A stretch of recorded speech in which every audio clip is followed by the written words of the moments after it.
दोस्तों, सूर्यास्त के समय भूल कर भी 5 काम गलती से भी मत करना, नहीं तो बर्बाद होने से आपको कोई नहीं रोक सकता है। गरीबी और दरिद्रता जीवन भर के लिए आपके पास रहती है और गरीब का जीवन यापन करना पड़ सकता है। नमस्कार दोस्तों, स्वागत है आपका हमारे चैनल में। दोस्तों, इस वीडियो को लाइक और शेयर करें, इस चैनल को सब्सक्राइब करके घंटी को ज़रूर दबाएं। दोस्तों, सूर्योदय और सूर्यास्त दिन तथा रात की संधि का समय बताया गया है, जिस वजह से धार्मिक दृष्टि से इस समय को बहुत महत्वपूर्ण माना जाता है। ऐसे में इस अवधि काल में हमें कुछ महत्वपूर्ण बातों का ध्यान रखना चाहिए। दोस्तों, सूर्योदय के समय हम भगवान की पूजा अर्चना और अपने दिन की शुरुआत करते हैं। वहीं सूर्यास्त से हमें पता चलता है कि दिन की अवधि समाप्त हो गई है। उसके साथ ही हमें फिर से भगवान को याद और उनका पूजा पाठ का वक्त हो गया है। सूर्यास्त एक ऐसा समय होता है दोस्तों, जिस वक्त अगर हम भगवान को याद न करके कुछ ऐसे काम जो कि हमें नहीं करने होते हैं वो काम करते हैं, तो उन कामों की पाप की सज़ा हमें सीधे सीधे तौर पर मिल जाती है। ये कलयुग है दोस्तों, इनकी सज़ा इसी युग में इसी दौरान हमें देखने को मिलती है। कुछ ऐसे काम जो सूरज ढलने के दौरान करना हमारे लिए हानिकारी हो सकते हैं। शास्त्रों में भी इनका उल्लेख मिलता है। शास्त्रों के अनुसार सूर्यास्त के समय मना किए गए कार्यों को करने से न सिर्फ आर्थिक नुकसान होता है, बल्कि शारीरिक और मानसिक परेशानियां भी हमें घेर सकती है। तो चलिए दोस्तों, वे कौन कौन से काम हैं जिन्हें सूर्यास्त के समय करना हमें अशुभ फल मिलता है, उसके बारे में हम विस्तार से जानते हैं। उससे पहले आप इस वीडियो को लाइक ज़रूर कर दें। दोस्तों, शाम के समय तुलसी से जुड़ा एक नियम है। जी हाँ दोस्तों, जिन घरों में तुलसी की हर दिन पूजा होती है, माता लक्ष्मी की कृपा वहाँ पर सदैव ही बनी रहती है। लेकिन ध्यान रहे कि तुलसी को शाम के समय सूर्यास्त के बाद स्पर्श करने से माँ लक्ष्मी नाराज हो सकती है। इसलिए रात में तुलसी के पौधे को कभी भी छूना नहीं चाहिए। दोस्तों, तुलसी जो है वो भगवान विष्णु को उनका आशीर्वाद प्राप्त होता है। जिन घरों में तुलसी की पूजा होती है, उन घरों में माता लक्ष्मी और भगवान श्री हरि विष्णु का आशीर्वाद हमेशा के लिए बना रहता है। देवी लक्ष्मी की कृपा पाने के लिए सूरज अस्त होने के बाद शाम के समय तुलसी के पौधे के नीचे एक देसी घी यानी गाय के घी का दीपक जलाकर रखना चाहिए। यदि घी न हो तो सरसों के तेल का दीपक भी आप जला सकते हैं। लेकिन ध्यान रहे, शाम के समय सूर्यास्त होने के बाद तुलसी के पौधे पर हमें कभी भी जल नहीं चढ़ाना चाहिए। कभी कभी कुछ लोग शाम को पहले मंदिर में दिया जलाते हैं और फिर घर के बाहर तुलसी जी को दीपक दिखाते हैं। हालांकि मान्यता अनुसार शाम के समय दिया बाती करते समय पहले तुलसी जी को दीपक लगाना चाहिए, फिर एक दीपक पूरे घर में और फिर भगवान को दिखाते हुए पूजा घर में रखना चाहिए। इससे घर में सकारात्मक ऊर्जा जो होती है दोस्तों, वो बनी रहती है। वहीं दोस्तों, सूर्यास्त के समय अगर बहुत आवश्यक न हो तो खाने पीने और सोने से परहेज करना चाहिए। जी हाँ दोस्तों, सूर्यास्त के समय भूल कर भी हमें सोना नहीं चाहिए। ये एक ऐसा समय होता है जो भगवान को याद करने का समय होता है। हमें गलती से भी कभी भी सूर्यास्त के समय नींद नहीं लेना चाहिए। इस वक्त जो व्यक्ति नींद लेता है, वो व्यक्ति हमेशा हमेशा के लिए गरीबी की ओर मुड़ जाता है।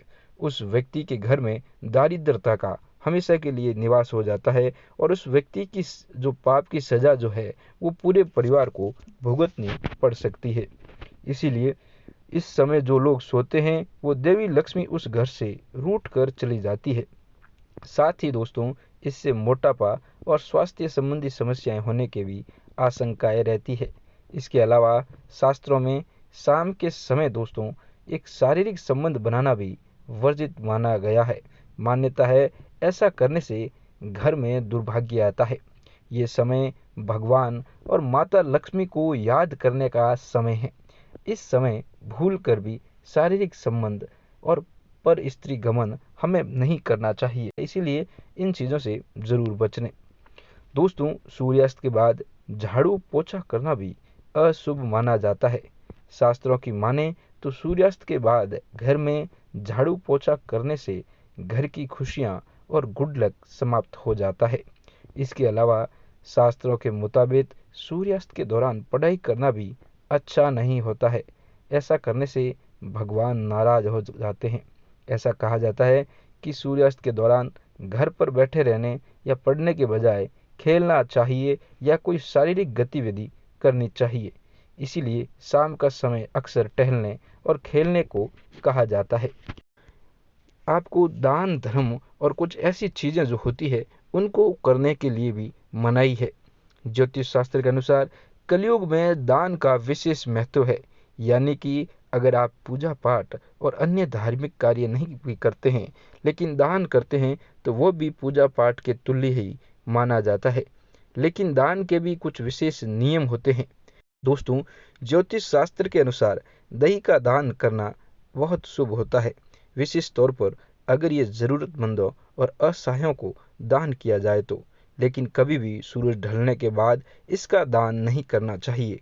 दही का संबंध शुक्र ग्रह से होता है और ये सुख समृद्धि में वृद्धि करता है।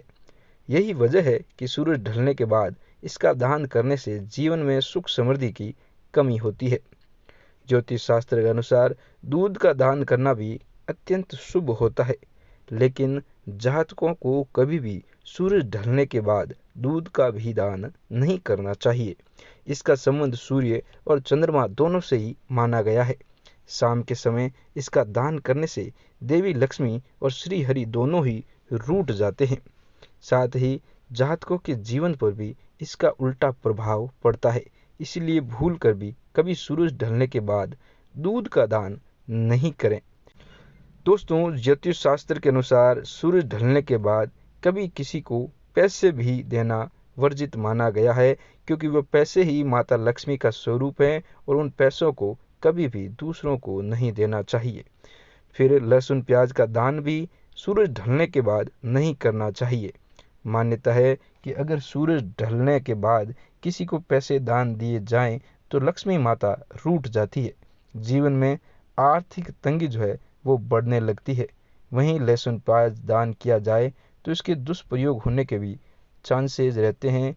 ये दान नहीं करने चाहिए, क्योंकि दोस्तों लहसुन प्याज दान करने से इससे टोने टोटके किए जा सकते हैं जो कि आपके लिए घातक साबित होते हैं।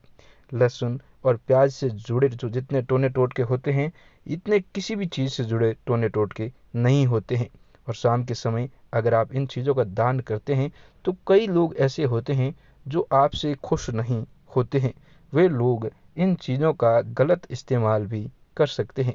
यही कारण है कि लहसुन और प्याज का मनाही किया जाता है। तो दोस्तों, ये थी वो चीज़ें जो सूर्यास्त के समय करने से आपको बचना चाहिए। मैं उम्मीद करता हूँ कि मेरे द्वारा दी गई ये जानकारी आप लोगों के लिए लाभकारी सिद्ध होगी। दोस्तों, अगर आपको ये वीडियो पसंद आया हो तो इस वीडियो के कमेंट बॉक्स में जाकर जय माँ लक्ष्मी लिखकर हमें भेज दें, हमें बेहद ज़्यादा खुशी होगी। इस वीडियो को लाइक करें और ज़्यादा से ज़्यादा शेयर करें ताकि दूसरे लोग भी इसका लाभ उठा सकें। अगर आपने अभी तक इस चैनल को सब्सक्राइब नहीं किया है तो आप इस चैनल को सब्सक्राइब कर लें और घंटी को ज़रूर दबाएं ताकि जब भी नया वीडियो आए उसकी नोटिफिकेशन सबसे पहले आपके पास पहुंचे। धन्यवाद। जय श्री राम।